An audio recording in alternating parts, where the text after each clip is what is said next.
Madam మనం Mutyalamma temple దగ్గర నుంచి చూస్తే ఇప్పటికి చాలా రిపీట్ అయినాయి. ఖచ్చితంగా మళ్ళీ రిపీట్ అవుతాయన్న పరిస్థితే కనిపిస్తోంది. 100% అది.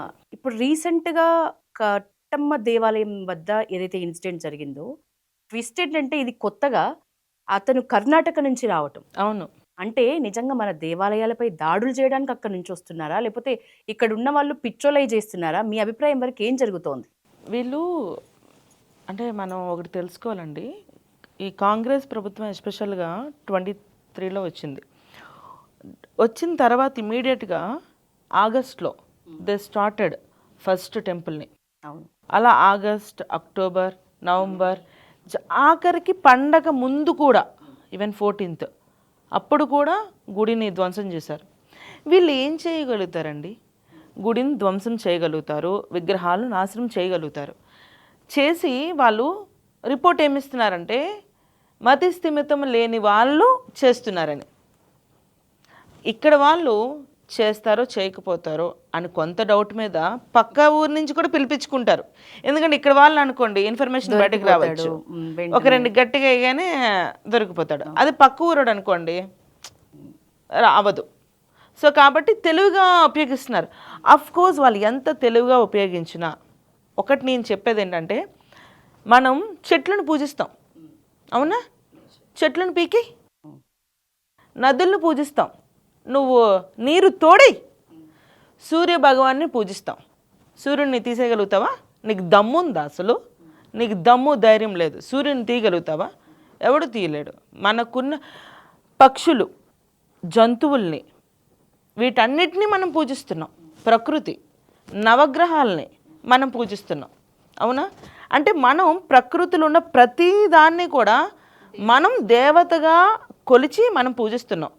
నది మన గంగమ్మ తల్లి తీయగలవా నువ్వు? నువ్వు మహా అయితే నీ శాడిజాన్ని చూపించుకోవడానికి గుళ్ళు మీద, విగ్రహాల మీద దాడి చేస్తున్నావు. మరి ఇవన్నీ నువ్వేం చేయగలుగుతావు? తీసేయి. తీయగలిగితే తీసేసేయి.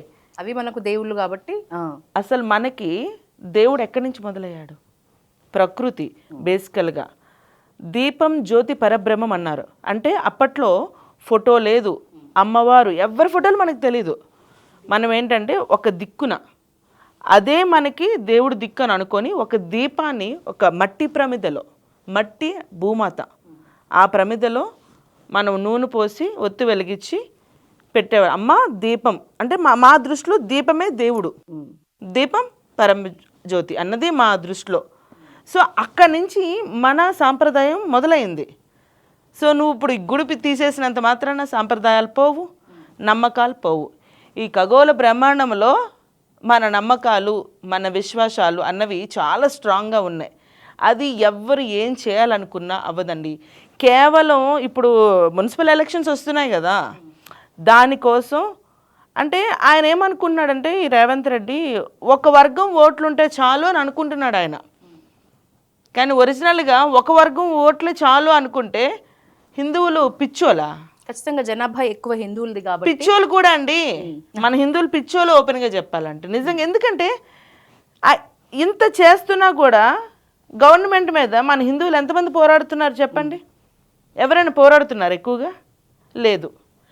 ఇప్పటికీ కూడా హిస్టరీ మనం రిపీట్ చేసుకుంటే బాబ్రీ మసీద్ ఎట్లా వచ్చింది? ఫస్ట్ మన టెంపుల్ ఉండేది హిస్టరీలో. ఆ టెంపుల్ కూలగొట్టి బాబర్ అనేవాడు మసీద్ చేశాడు. కానీ అది కూలగొట్టి మనం రామాలయం చేశామని ఇవన్నీ చేస్తున్నారు ముస్లిమ్స్. అంటే మంచి చెప్పగా చెప్తున్నా మామూలుగా.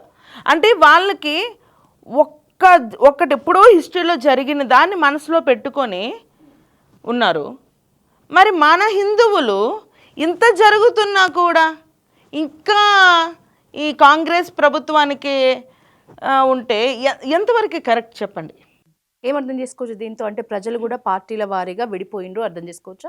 పార్టీ అనేది పక్కన పెడితే అండి, దేవుడు అనేది మన నమ్మకం 100%. అందరూ ప్రతి పార్టీ వాడు ప్రతి దేవుని నమ్ముతాడు, అవునా?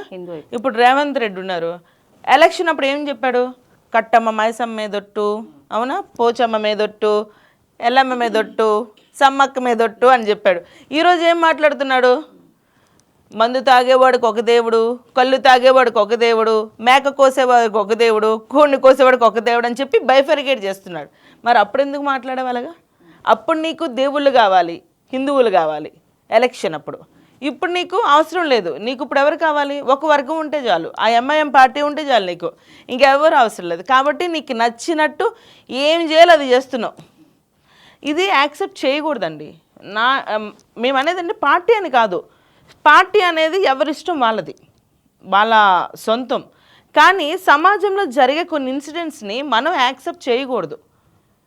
యాక్సెప్ట్ చేస్తే ఇది కంటిన్యూ చేస్తారు, అసలు తర్వాత గుళ్ళే లేకుండా చేస్తారు. మన గుడికి ఎంత ప్రాముఖ్యత ఉంటుంది చెప్పండి. ఇప్పుడు మనం ఏంటంటే ఇప్పుడు కొన్ని స్పెషల్ ఆస్పిషియస్ డేస్ వస్తాయి, ఆ టైంలో మన గుళ్ళకి ఎన్ని లైన్లు కడతారు చాలామంది, అవునా కాదా?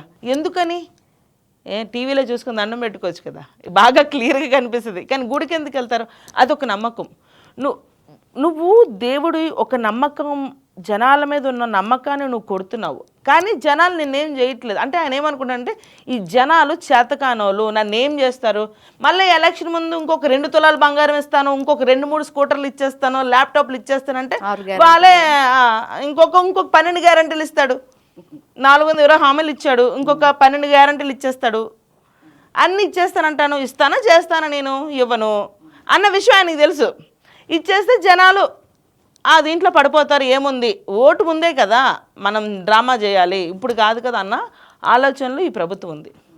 ఒరిజినల్ కాంగ్రెస్ ప్రభుత్వం కాదు నా దృష్టిలో, కాంగ్రెస్, అది గ్రేస్ అంతే. ఇది రేవంత్ రెడ్డి కూడా మానేసి రేవంత్ ఉద్దీన్ పెట్టుకోవడం చాలా ఉత్తమం అసలు.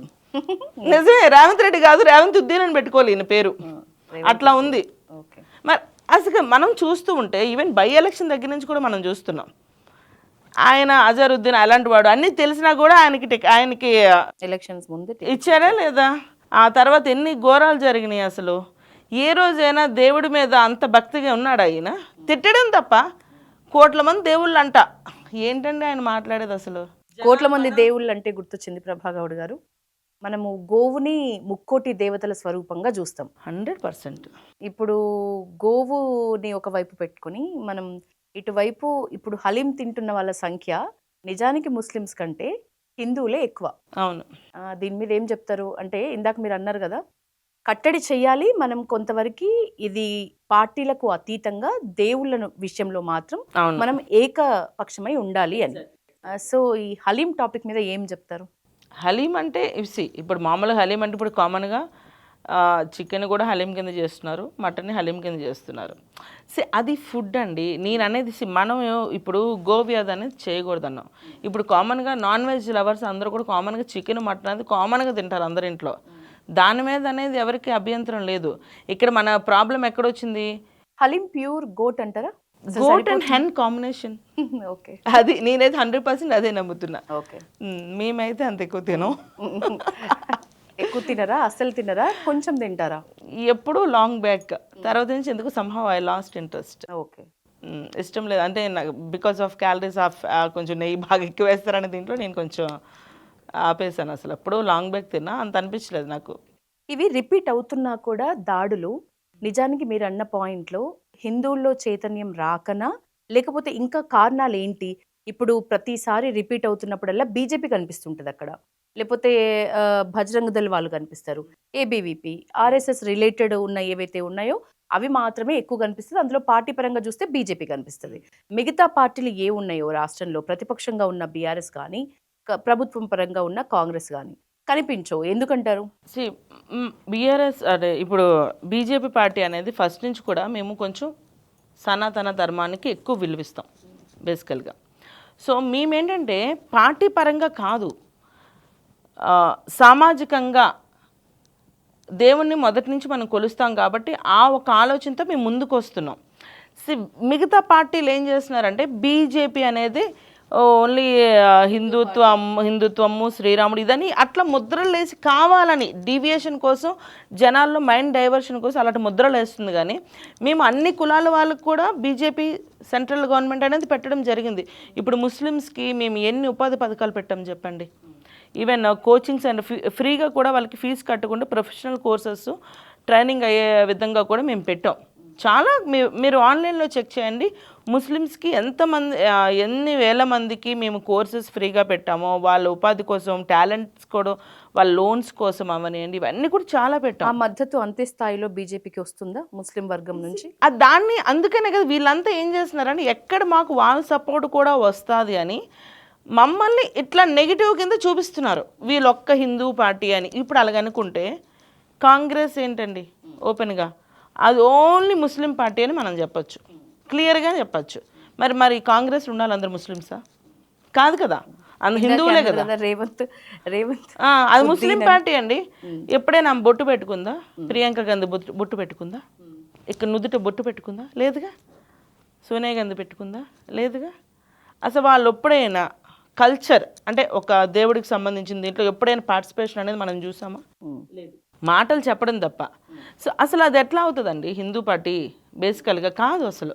ఈవెన్ వాళ్ళు పెట్టుకున్న పేరే అది కాదు, అది మనకు తెలుసు. ఆ గాంధీ అన్న పేరు కూడా వాళ్ళకి రిలేటెడ్ కాదు, అయినా నడిపించేస్తున్నారు. సో ఆ హిస్టరీ అంతా చాలామందికి తెలుసు. ఇక్కడ ఏంటంటే వాళ్ళ సొంత లాభాల కోసం మిగతా పార్టీ వాళ్ళు కూడా ఈ హిందూయిజాన్ని బీజేపీ మీద ఎక్కువ రుద్ది అట్లా చేస్తున్నారు. బట్ మేము 100% మేము హిందువులమే కాదని చెప్పట్లేదు. అలాగే మాకు ముస్లిమ్స్ లేరు మా పార్టీలో. బీజేపీలో కూడా ముస్లిమ్స్ ఉన్నారు, వింగ్ ఉంది, మాకు వింగ్ ఉంది, సెల్ ఉంది, మాకు కూడా ముస్లిమ్స్ అధ్యక్షులు ఉన్నారు, సెల్ ఉంది.